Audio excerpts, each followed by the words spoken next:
Hello there and welcome. I am going to explain an idea that every child should learn before they even go to school. And yet, most people go right through their life and never really understand it. Dr. Maxwell Maltz, around 1960, said it was the greatest psychological discovery of his generation. It's on self-image. You see, you and I have an image of ourselves. It's how we see ourselves. I know there's a reflection come back from the mirror. I can see me. That's a reflection of my physical being. But that's not how I see me. I see me in my mind. And it's based on information that I have on me. Now, some people have a lot of false information, so they've got a very false self-image. Around 1960, Dr. Maxwell Maltz wrote a book called Psycho-Cybernetics. Cybernetics was a new idea. Cybernetics was something that was discovered around the Second World War by a physicist and a mathematician, Weiner and Rosenbluth. They didn't even have a name for it. And it was used for heat-seeking missiles. And they pointed out that cybernetics is the science of control and communication in the animal and in some machines. And what it does, it measures deviation from a set goal, sends information into a coordinating mechanism that'll correct the output and keep whatever it is moving towards the goal. Well, do you know you have a cybernetic mechanism locked up in you? Now what I've just said may not make any sense to you at all, but before you finish watching this video, it's going to make a lot of sense. Now, if you've heard me speaking at any event or in any video or audio, you've heard me talking about paradigms. Paradigms are nothing but a multitude of ideas, a multitude of habits that are fixed in the treasury of our subconscious. Paradigms are partly genetic and partly environmental. In other words, the ideas are built right into the genes at birth. That's why we look so much like our relatives. So when we tie all these together, it makes a very interesting story. And I'm going to ask you to sit back, take notes if you want, but really pay attention. If you have kids in school, this is critical. If you're in sales, your sales will skyrocket. Relationships, just anything that you're going to do is dependent on how you see you. So let's think about it. Cybernetics and paradigms. Very, very interesting subject.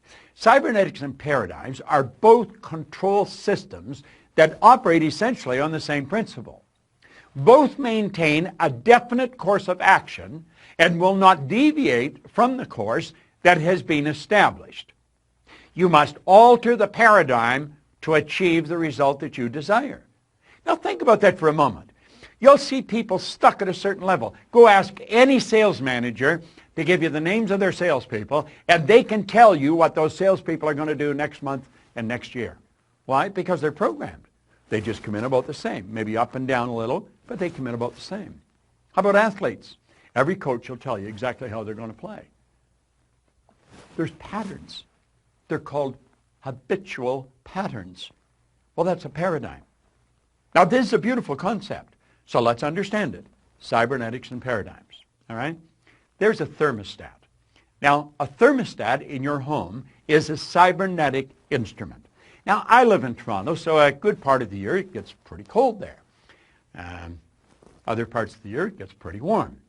But in the winter, you would have your thermostat set to control the room temperature at around 70 degrees. Now, you could be sitting there reading a book or something, and all of a sudden you feel a draft around your feet, and you're starting to feel a little cool, and you think, what's going on? So you go and look at the thermometer, and you notice that the temperature is not 70, it's dropped to 65 degrees. You start to investigate, you think, what's wrong? And you'll notice the front door's open. Now, it used to be, when I was a little boy, you'd go and check on the furnace, because maybe the furnace had gone out. And you'd have to shake all the ashes down and build another fire and get it going again. Not today. Today we've got cybernetic mechanisms hooked up to our heating system. You see, the thermostat measures the deviation from the set goal. What was the set goal? The set goal is 70. But the temperature is at 65. Things have changed. The thermostat sends a message to the furnace, and automatically the fire is turned on. The fan's turned on, and the temperature starts to rise. And it gets up to 66, 67, 68, 69, and it'll take it right back until it's back on course at 70 degrees. And then the fire and the fan are turned off. Now think of that. And it all happens automatically. That's a cybernetic mechanism. Interesting, isn't it? Do you know you've got a cybernetic mechanism in you? Let's look at it another way. Let's look up at the sky. Here's a big plane. Now, the automatic pilot on a commercial plane is a cybernetic instrument. That's exactly what it is. And you see, a flight pattern is programmed into the plane's computer system. When the plane goes off course, the cybernetic system measures the deviation from the said goal, and it corrects the flight pattern. The plane is brought back on course. It's correct. Do you know a rocket going to the moon is off course 97% of the time? Let's take a look at it from a different perspective. There's a plane leaving Chicago, and it's flying to Paris. Now, when the plane leaves the vicinity, it's just getting off the ground. You see the wheels are still down. It's just getting up there. The automatic pilot is flipped on. The pilot could come back and have dinner with you. Now, they don't leave the cockpit, but they're not necessarily doing anything. It's all done automatically. And you see, when that plane's flying along, it gets hit by some turbulence, gets knocked off course. Do you know what happens? The cybernetic mechanism cuts in. It's activated, and it puts the plane back on course again. It all happens automatically. Pilot doesn't even have to do anything. But ultimately, although it goes off course and gets knocked back on course, it ends up in Paris. Now think about that for a moment. Here's you, and you have locked into your subconscious mind a self-image. And that self-image operates like a cybernetic mechanism. Okay? Your self-image is a cybernetic instrument. Now, let's suppose your self-image is that you are overweight. Oh, you don't talk about it. You don't want anybody else to talk about it. But inside you feel you're overweight. And you just get to a point where you can't handle it anymore, so you make a decision, I'm going to go on a diet, and you instantly move into action. Now what happens? Well, you start to lose weight. Why? You're starving yourself. You don't eat anything white, and on we go. No more chocolate. Why? Because they make you fat.